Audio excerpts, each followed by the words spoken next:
Hello everyone. So today we are going to discuss question number 4 that was asked in CSIR NET examination 2020. So that was the question which is asked under the linear algebra section.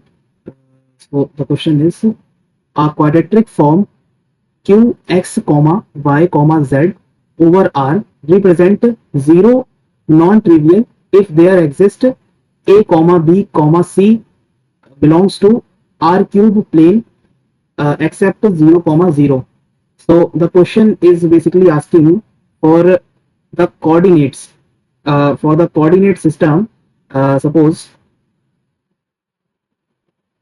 जो question हमसे पूछा जा रहा है वो इस बारे में है कि जो हमारे पास x y z जो कि यहाँ पे एक डोमेन की तरह काम करेगा इन क्वाड्रेटिक फॉर्म, इसकी नॉन जीरो वैल्यू रखने पे जो कि R3 प्लेन पे होगी, नॉन जीरो वैल्यू रखने पे क्यू के अंडर में x y z की नॉन जीरो वैल्यू रखने पर इसका ये फॉर्म कुछ आना चाहिए।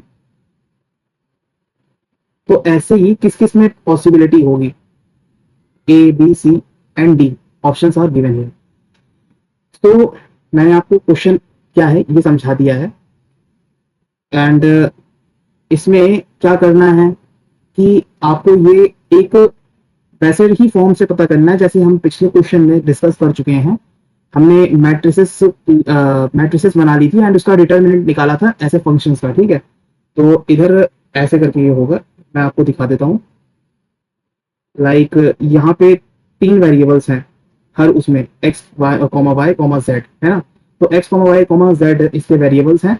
तो यहाँ पे 3x3 की मैट्रिक्स बनेगी, 3x3 की मैट्रिक्स बनेगी किस तरह से कि फंक्शन का पार्शियल डबल पार्शियल डेरिवेटिव होगा with respect to x and function का x y और फंक्शन का derivative with respect to x z functions derivative with respect to y x।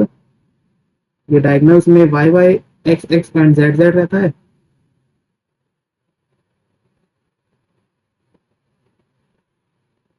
And third वाली रो में F Z X and F Z Y. तो मैंने previous video में आप लोगों को बताया था, हमने 2x2 की मैट्रिक्स बनाई थी। अगर आपको कोई कंफ्यूजन हो तो आप पुरानी वीडियोस देख सकते हैं। तो इसमें मैंने बताया था कि यहाँ पे हमने सिर्फ इतना वाला फॉर्म लिया था, इतना फॉर्म लिया था। ये जो फॉर्म था 2x2 मैट्रिक्स का, ये फॉर्म लिया था। लेकिन अभी 3x3 मैट्रिक्स की बात हो रही है तो इसलिए हम वो वाला फॉर्म नहीं ले रहे हैं। ठीक है, तो यहाँ पे 3x3 की मैट्रिक्स की बात है। तो इस मैट्रिक्स में हमें देखना क्या क्या होता है। हमें सबसे पहले D1 देखना होता है, तीन चीजें देखनी होती हैं। D1 देखना होता है, D2 देखना होता है एंड D3 देखना होता है। D1 क्या होता है, फर्स्ट एलिमेंट ऑफ मैट्रिसेस, जो कि हमारा f double derivative partial derivative of x होता है। और यहाँ पे हमारा D2 जो होगा वो डिटर्मिनेंट होएगा, डिटर्मिनेंट ऑफ इस मैट्रिक्स का f x f x y f y z y x और f y y, इसका डिटर्मिनेंट निकालना पड़ेगा। और D3 क्या होता है, D3 पूरी ये जो मैट्रिक्स हमने ली है, सपोज ए कह लेते हैं इसको, तो डिटर्मिनेंट ऑफ ए होता है ये। ठीक है, अब हमें जो चीज चाहिए वो ये चाहिए कि हमारे x y z की नॉन जीरो वैल्यू रखने पर हमारा जो q हो, मतलब क्वाड्रेटिक फॉर्म हो जो कि R3 प्लेन के ऊपर रिप्रेजेंट किया जा रहा है, वो 0 0 0 के इक्वल आ जाए। ऐसा पॉसिबल नंबर किस कंडीशन में होएगा यहाँ पे। ठीक है, जैसे कि हम देख पा रहे हैं कि यहाँ पे अगर हम x ले रहे हैं, है ना, x की वैल्यू हम -1 पुट कर दें एंड y की वैल्यू 1 पुट कर दें एंड z की वैल्यू -1 रहने दें या फिर 1 रहने दें, तो ये 0 बन जाएगा, है ना। तो हमें एक नंबर मिल गया ऐसा, तो ए ऑप्शन हमारा करेक्ट हो जाएगा। ठीक है, लेकिन इसको हम इस फॉर्म से करके देखते हैं। ठीक है, जैसे हमारा ऑप्शन ए देखा है, ऑप्शन ए ऑप्शन ए के अकॉर्डिंग कैसा होगा ये? ऑप्शन ए क्या कह रहा है? ये देखिए option A, Q x comma y comma z is equals to x y plus z square. Okay, so यहाँ पे अगर हम इसका मैट्रिसेस बना के देखेंगे, जो कि 3 क्रॉस 3 का होगा, सबसे पहले 3 क्रॉस 3 का आप मैट्रिक्स बना लीजिए इसमें। ठीक है, तो कैसे बनेगा? इसका डबल डेरिवेटिव करेंगे आप एक्स का, तो यहाँ पे 0 आ जाएगा, यहाँ पे 0 होएगा, है ना। और y के रिस्पेक्ट में, y और x के रिस्पेक्ट में आप करोगे तो यहाँ पे 1 आएगा। ठीक है, और x और z के रिस्पेक्ट में करोगे तो यहाँ पे 0 आ जाएगा। ठीक है, ऐसे ही यहाँ पे आप करना पड़ेगा, तो x और y के रिस्पेक्ट में करोगे तो 1 आ जाएगा, और y और x y के रिस्पेक्ट में करोगे तो 0 आएगा। सॉरी, और z के रिस्पेक्ट में इधर की तरफ होएगा तो ये भी 0 हो जाएगा, है ना। ऐसे करके कुछ बनेगी। और यहाँ पे ये आप z के नीचे की तरफ करोगे, इधर की तरफ, तो z को डबल बार डिफरेंशिएट किया तो ये 2 आ जाएगा। और यहाँ पे x और ये, तो ये आपका 0 हो जाएगा और ये आपका 0 हो जाएगा, दोनों ही 0 हो जाएंगे। ठीक है, तो यहाँ पे मैं देख पा रहा हूँ कि यहाँ पे इस डायगोनल की जो एंट्री है ना, ये हमें ये इशारा कर रही है कहीं ना कहीं कि मतलब इसका जो डिटर्मिनेंट आएगा आपका, ये मैट्रिक्स का जो डिटर्मिनेंट आपका बनेगा, तो ये डिटर्मिनेंट आपका 0 बनेगा, विच सेज, शायद से मेरी यहाँ पे वैल्यूज गलत है ना, वैल्यूज कुछ हो सकता है गलत हो, सॉरी सॉरी, ये वाली नहीं, यहाँ पे हो सकता है ये वैल्यू दूसरी आ जाए। ठीक है, दूसरी आ जाए यहाँ पे वैल्यू। ठीक है, लेकिन इस जो मैट्रिक्स का आपका डिटर्मिनेंट होएगा, इस जो मैट्रिक्स का डिटर्मिनेंट होएगा D3 होएगा, वो आपका 0 आ जाएगा। तो 0 आने का मतलब क्या है कि eigen value at least 1 eigen value आपको 0 देनी पड़ेगी इसमें। और अगर 0 आ गया आइगन वैल्यू, तो ये सेटिस्फाई कर जाएगा ये कंडीशन कि यहाँ पे कुछ वैल्यू R3 प्लेन से हम अगर उठा के इस पे रखेंगे तो ये 0 हो जाएगा। वैसे मैंने आपको एक हिट एंड ट्रायल मेथड बता ही दिया है कि आप चाहे तो x की वैल्यू ले लें या तो y की वैल्यू ले लें, उसको -1 के इक्वल रख के देखें, तो x y का प्रोडक्ट जो होएगा वो -1 आ जाएगा। एंड z का अगर आप लेना चाहो तो z का 1 रख के देख लो। ठीक है, z इक्वल्स टू 1 या फिर -1, तो ये जो जो वैल्यू आएगी ये आपकी 0 आ जाएगी। ठीक है, तो इस तरह से भी हम हिट एंड ट्रायल मेथड से देख सकते हैं, बट ये वाला इतना वैसा टाइप का अच्छा मेथड नहीं है। सो ऑप्शन हमारा ए तो पहला सही हो जाएगा। ठीक है, जस्ट अ सेकेंड,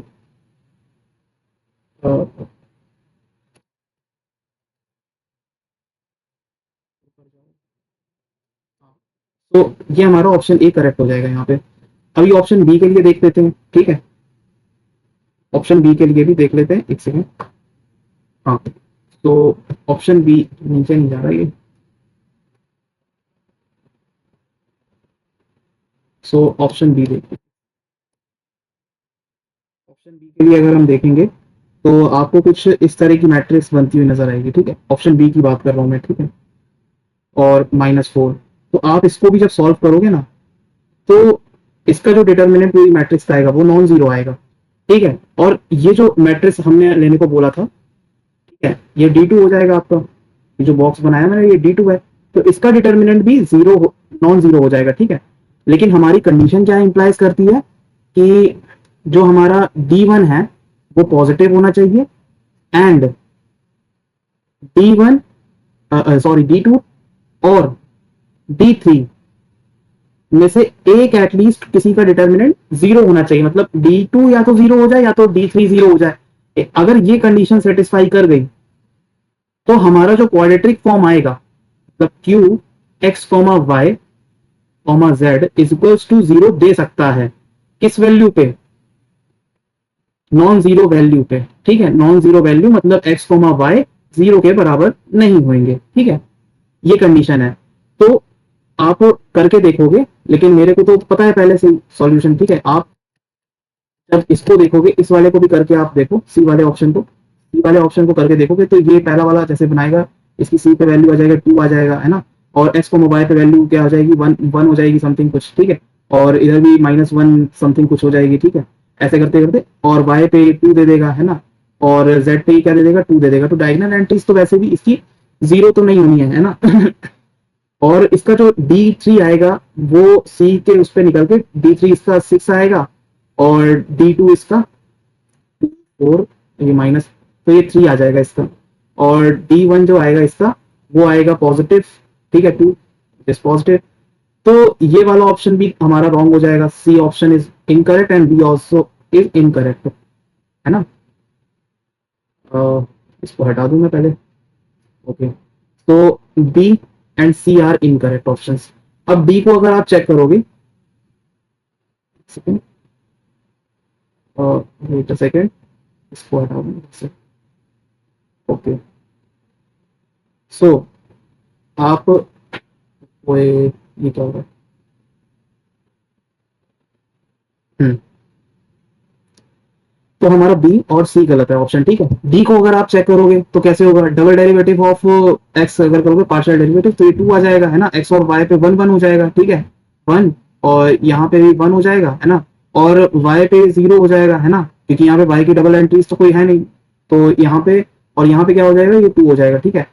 और इसको अगर आप सॉल्व जब करोगे, एक्स जेड पे क्या होगा, 0 होएगा, ठीक है, जेड एक्स पे क्या होगा, 0 होएगा, क्योंकि है ही नहीं कोई ऐसा एलिमेंट, ठीक है, जो एक्स और वाई से एक्स और जेड से मिलकर बनाओ, ठीक है।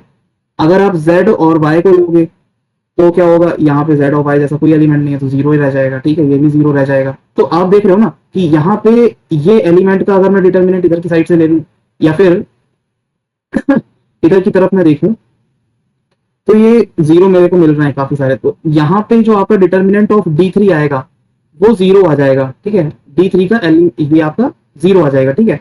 और ये जो आपका D2 आएगा, है ना, तो ये 3 आ जाएगा शायद से, है ना। D2 का जो डिटर्मिनेंट, मतलब इसका जो इस बॉक्स का जो डिटर्मिनेंट आएगा वो 3 के बराबर आएगा, ठीक है। और जो F double derivative of x आएगा वो आपका 2 के बराबर आएगा, विच इज पॉजिटिव। तो हमारी कंडीशन डी में भी सेटिस्फाई कर रही है, तो D option is also correct.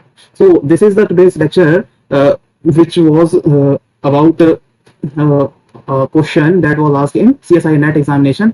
सो आपको और भी ऐसे टाइप के लेक्चर्स की जरूरत हो तो मेरे को कमेंट सेक्शन पे बिल्कुल इन्फॉर्म आप कर सकते हैं, मैं उसके ऊपर काम करके आपको दे दूंगा, ठीक है, मतलब आपको मैं डिलीवर कर दूंगा content as per your choice, ठीक है। So this is all set, so okay, take care and happy learning.